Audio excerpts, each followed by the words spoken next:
The guys at One Mets Pod gave us 3 potential offseason scenarios in regard to the New York Mets. We're going to react live next on MetCast.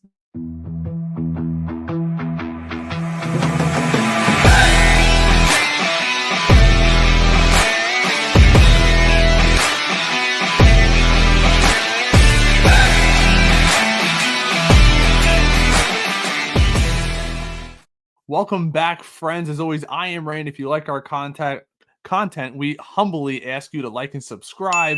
As always, we are here to bring you the latest of all New York Mets content. And the guys over on One Mets Pod gave us a few scenarios, probably the most realistic scenarios that I've seen in regard to how the Mets offseason could progress from now to potentially February. Obviously, all the big names are out there, the Christian Walkers, the Corbin Burns, the Pete Alonsos, you name it. There's a lot of guys out there. They're going to bring us 3 different scenarios. You and I can react. Please leave your comments down in the comments section. Let me know if you agree with them or you agree with me, because I'm sure I'm going to have plenty of critiques. Let me know what your critiques are. I love engaging with you guys in the comments section. Use it as a forum. But with that said, let's get to it. 3 scenarios for you, because this is really the combos that everyone's having right now is, whether it's Pete, Manaea, whether it's external options. I want to throw 3 scenarios at you that are basically what we expect. These are hot stove scenarios. What we expect for the Mets right now is for them to add a legitimate starting pitcher and a legitimate piece to this lineup. And the 3 scenarios.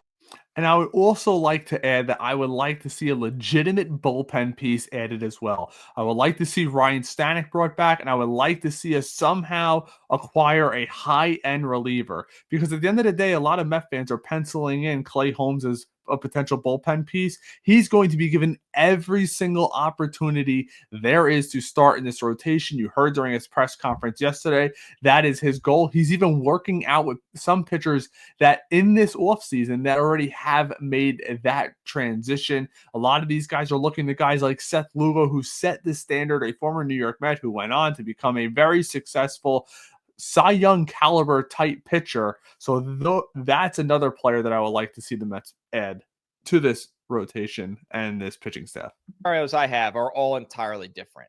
Obviously, after these scenarios, you can maybe get a back-end starter, you can get another reliever, you can get a bench player. Scenario A is the run it back scenario, Joe. We love the vibes of last year. We want to hold on a little longer. The Mets are going to re-sign Pete Alonso to a 5-year, $114 million contract that is $23 million per year. And let's be honest, if we get that contract, I would absolutely run to Pete Alonso right now, sign on the dotted line. But here are the facts. Supposedly, he declined a 6 to 7 year potential offer from the New York Mets for more money than that, or right around $138 million or so prior to this season starting. If Scott Boras ends up taking that deal for Pete Alonso, it's nothing less than a catastrophe for Scott Boras, because he's creating all this drama. He can't sign the extension. He's got to go to free agency to potentially take a year less. 5 years of Alonso, 30, 31, 32, 33, 34, and then we can let him walk. I am 100% for that if that is scenario 1. Let's see what else he's got to say. People might be like, wow, that feels really low. It's not a lot of buzz around Pete Alonso right now. And I don't know if Pete Alonso is going to get the 6 years like he was probably holding out. Hope not. I don't think Pete Alonso is going to get $30 million a year.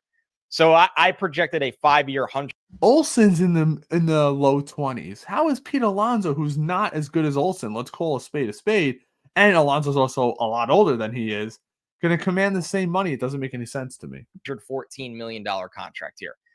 In this scenario, because it's the run it back scenario, the Mets also re-signed Sean Manaea to a 4-year, $98 million contract. That contract, I'm going to be honest with you guys, would scare the bejesus out of me. And it's not saying that Manaea can't be a good pitcher next year, but at age 33, he had the best season of his career, arguably the best second half of his career.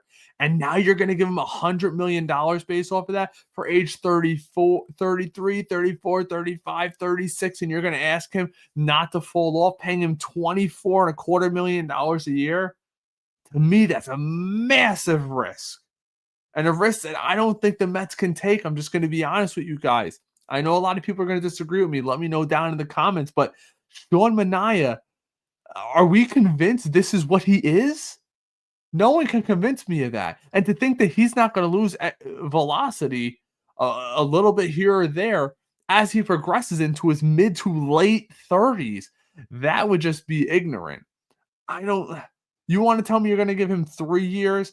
I know I'm going to eat that last year. That's one thing. But to potentially eat 2 years, maybe even three, that's also saying he's going to completely replicate what he did last year, which there's no guarantee. It's not like he has crazy elite top end pitching speed where it's like, okay, he throws 100 miles an hour, so he's going to be great. It's just that kind of contract is the kind of contract that we used to make, and it scares the hell out of me. Now, obviously, there's a world where Sean Manaea gets 5 years, and these projections are not off. But what I am not touching Manaea for 5 years. Take the emotion out of it. 33, 34, 35, 36, 37. He doesn't have the track record to justify a 5-year contract. One good year. The only player that I've seen parlay something like that is Zach Wheeler, but at least he had high end. He threw 97, 98, 99 miles an hour, and he was in his early 30s. I mean, think about this. Going into last year, Sean Manaea was an afterthought on a lot of Mets fans' minds. Yeah, we got him a nice back end starter. Now he's going to command number one money in number 1 years. I don't know, Mets fans. Let me know what you guys think. Maybe you can convince me in the comments otherwise.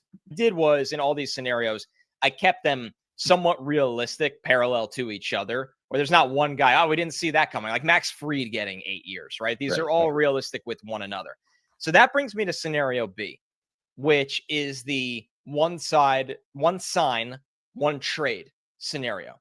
The Mets look at it and go, hey, we don't want to invest in that kind of term with Pete Alonso. We think Ryan Clifford could be our first baseman of the future. So we're going to look shorter term here. We're going to sign Christian Walker to a 3-year, $68 million contract. Now, that's more reasonable to me. 386. He's a Gold Glove first baseman. I know he's 34, but giving him 3 years, the big difference in giving Sean Manaea 5 years. The guy's been probably, go look at his OPS and his numbers the last 3 years. Utter consistency. I'm not saying I want Pete to go. If I could get Pete on that 5-year contract that he said earlier, I'm running to the bank and doing it. But we got to have plan B available. With Walker, obviously you get a Gold Glove first baseman that has pop, but he is somebody that is a couple years older than Pete Alonso. He does not have the resume playing in New York that Pete Alonso has, but you save. And that's fair too. You're playing in Arizona where no one cares what you're doing. We've seen the pressure of New York eat people alive and spit them out, a la Jason Bay. I know it's a forbidden name to say, but call a spade, folks. On the term. Then you're going to trade Drew Gilbert straight up, maybe a lower level prospect with him, but we'll say Drew Gilbert to keep it simple, player people know on this show, for Luis Castillo. No. I'm not giving up my perspective. If you guys see what we released earlier, about a month ago, our prospect rankings, our number one prospect for Luis Castillo, and taking on all that guaranteed money, he's owed money till like 2028. No way. I like Castillo. I'll take him. But I'm giving you like my 7th, 8th, or 9th best prospect. I'm not giving you a top 100 prospect for Luis Castillo. David Stearns doing that? Get the heck out of here. Who is under contract for the next 3 years. Relatively good deal for a starting pitcher of his caliber. Scenario C is the external moves again, but just all about the money and no trades. But it's going to cost you. And there's a lot more risk with the term here, Joe. Sign Alex Bregman to a 6-year, $144 million contract, and Mark Vientos is going to move over to first base. I could see that scenario happening. The only thing is, supposedly Bregman's trying to get 8 years. There may be a team out there that's dumb enough to do it.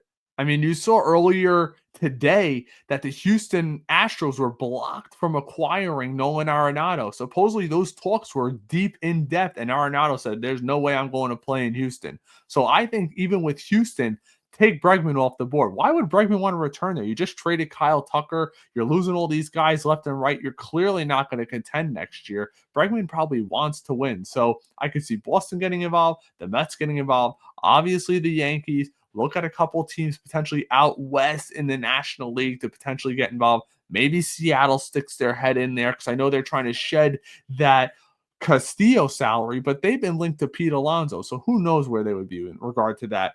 But Alex Bregman taking that short term of a deal, 6 years, that'd be a bargain for someone, in my opinion. You were going to sign Walker Buehler to a 3-year contract worth only $62 million, but Buehler gets the player opt out after 1 year in case he bounces back. That makes a lot of sense to me, even without all of these scenarios. I mean, Walker Buehler, that opt out. I mean, does that not scream David Stearns if we're thinking about it? Think about Frankie Montas has the opt out, Mania had the opt out, Severino on the 1-year contract. That screams David Stearns. Maybe, just maybe, I would take scenario 1 where you take Mania back, Pete Alonso, and I'll take this little piece of scenario 2 and throw Walker Buehler into that rotation. Now we're cooking. I think that's the way to go.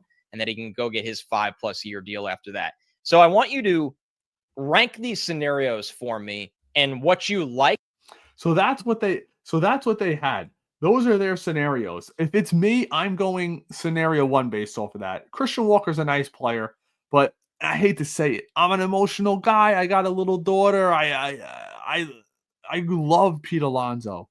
I remember him coming through the farm system. MLB Network just did that awesome video of him coming through the farm system, killing it over in Florida, coming through the Mets farm system and coming to the major leagues, taking the major leagues by storm. Rookie of the year, the bombs, the home run records. He's due to easily set the New York Mets home run record. And Sean Manaea, I can't believe that I would even consider a 5-year contract. But if it comes to their terms, he gets 4 years.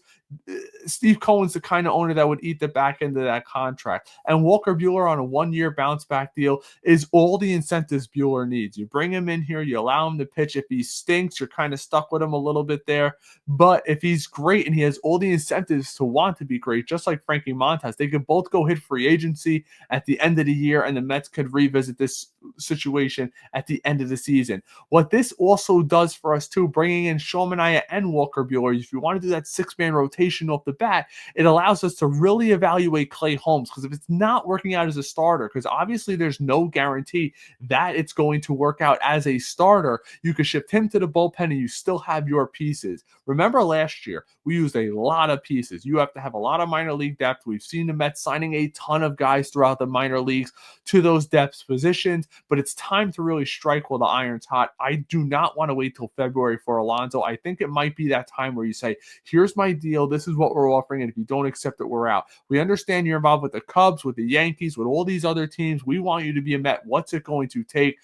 We can't wait around till February. Christian Walker signs with the Yankees. Bregman gets traded to the Red Sox. Arenado goes to the Yankees or to another team. And we're sitting at the altar with Pete Alonso and a couple other teams that have options. And if he chooses somewhere else, we might be stuck with Brett Beatty starting at third base or Ronnie Mauricio coming off major surgery. So those are kind of the options. Let me know what you guys think down in the comments. Please subscribe, leave a like. Let me know which scenario you'd prefer. Rank them in orders 1, 2, and 3. So you could put, if you like 2, 1, 3, make sure you list it like that. I'll be sure to engage with a lot of you guys in the comments, keep you up to date on all the latest Mets content. As always, I am Ray. Thanks for hanging out. And until next time, take care.